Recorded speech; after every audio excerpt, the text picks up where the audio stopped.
শীতের রাতে ফরজ গোসলের বয়ে স্বামীকে আমার সাথে থাকতে দেই না, এতে কি আমার কোনো গুনাহ হবে? এক বোন আমাকে এমনটা বলেছেন বা এমন প্রশ্ন করেছেন। আমি আমার বোনকে বলি, দেখুন শীত এবং গরম এই দুইটা কিন্তু আল্লাহ পাক রব্বুল আলামিন তিনি আমাদেরকে দিয়েছেন। দেখুন আপনি যে ফরজ গোসলের বয়ে আপনার স্বামীকে যে আপনি সহবাস থেকে বঞ্চিত করেছেন, মা আপনি কি জানেন এর জন্য আপনি যে কত বড় গুনাহের কাজ করেছেন, কত বড় অন্যায় করেছেন, আর আপনার স্বামীর সাথে কত বড় বেইনসাফি করেছেন আপনি কখনোই জানেন না, কখনোই আপনি অনুধাবন করতে পারতেছেন না। দেখুন ফরজ গোসলের ভয়ে আপনার স্বামীর সুখটাকে আপনি বিচ্ছিন্ন করে দিচ্ছেন। আমি আপনাদেরকে দুইটা হাদিস বলবো, এই দুইটা হাদিস থেকে মা বোনদেরকে আমি দৃষ্টি আকর্ষণ করে বলবো, আপনারা বুঝতে পারবেন আল্লাহ পাক রব্বুল আলামিন স্বামীর সম্মান, স্বামীর মর্যাদা আমার আল্লাহ কেমন দিয়েছেন। সব কিছু তো আর ব্যঙ্গে বলাটা প্রয়োজন মনে করি না, দুইটা হাদিস শুনলে আপনি বুঝতে পারবেন। আল্লাহর হাবিব সাল্লাল্লাহু আলাইহি ওয়াসাল্লাম বলেছেন, ও নারীরা তোমরা জানো তোমাদের স্বামীদেরকে আল্লাহ পাক রব্বুল আলামিন কেমন সম্মান দিয়েছেন।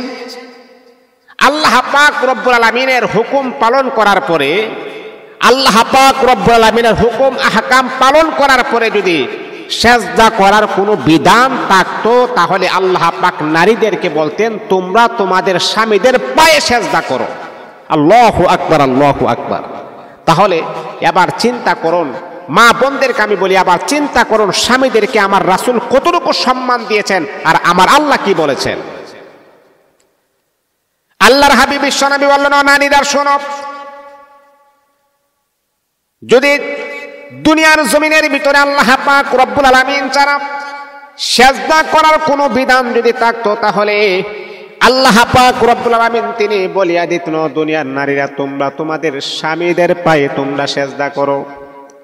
তাহলে আমার রাসূল স্বামীদেরকে কত সম্মান করেছেন, স্বামীদেরকে কত মর্যাদা দিয়েছেন। আর এক হাদিসের ভিতরে আসছে, নারীরা যখন রান্না করে অথবা রুটি যখন রান্না করে এমত অবস্থায় যদি স্বামী যদি আপনাকে ডাক দেয়, এই রুটিগুলা তয়ে ফেলে দিয়ে আপনি স্বামীর ডাকে সাড়া দিতে হবে।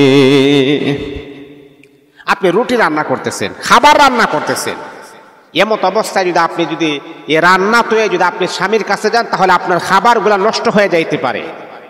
কিন্তু কোরআন বলে, হাদিস বলে, ইসলাম বলে কি জানেন, আপনার খাবার নষ্ট হয়ে যাক, খাবারটা পুরে সরকার হয়ে যাক, কিন্তু আপনার স্বামী আপনাকে ডাক দিয়েছে, এই খাবারকে তয়ে আপনি আপনার স্বামী ডাকে সাড়া দিতে হবে। এটাই হচ্ছে ইসলাম, এটাই হচ্ছে ইসলাম, এটাই হচ্ছে সৌন্দর্য, আর এটাই হচ্ছে স্বামীকে কিভাবে সম্মান প্রদর্শন করতে হয়, ইসলাম এটা আমাদেরকে শিক্ষা দিয়েছেন। মা বোনেরা শোনেন, শীতের বয়ে যদি আপনি আপনার স্বামীকে সহবাস করতে না দেন, ফরজ গোসলের বয়ে যদি আপনি আপনার স্বামীকে সহবাস করতে না দেন, মনে রাখতে হবে স্বামী যদি মনটা বেজার করে ঘুমিয়ে যায়, আপনার প্রতি নারাজ হয়ে যদি স্বামী বেচারা যদি ঘুমিয়ে যায়, আল্লাহর রাসূল বলেন রাতভর ওই স্ত্রীর আমল নামার ভিতরে আল্লাহ পাক রব্বুল আলামিন গুনাহ আর গুনাহ লিপিবদ্ধ করে দিবেন। শুধু তা নয়, আপনার উপর লানত, আপনার উপর অভিশাপ, আপনার উপর আল্লাহ পাকের গজব পড়তেই থাকবে। ফরজ গোসলের ভয়ে আপনি আপনার স্বামীর মোহাব্বত, আপনি আপনার স্বামীর সুখটাকে কেড়ে নিয়েছেন। আপনার মতো অসভ্য মহিলা দুনিয়াতে আর কেউ হতে পারে না।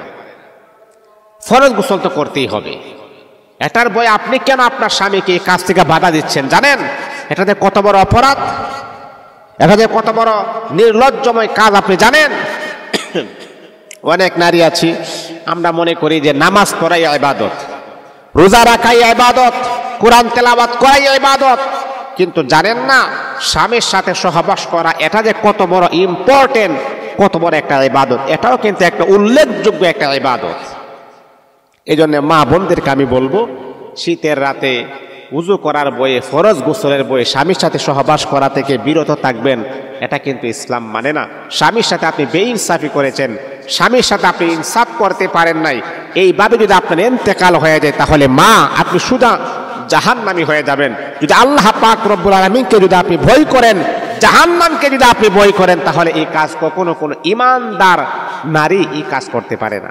এই জন্য মা বোনদেরকে আমি বলবো, শীতের বয়ে বা ফরজ গোসলের বয়ে স্বামীর সাথে সহবাস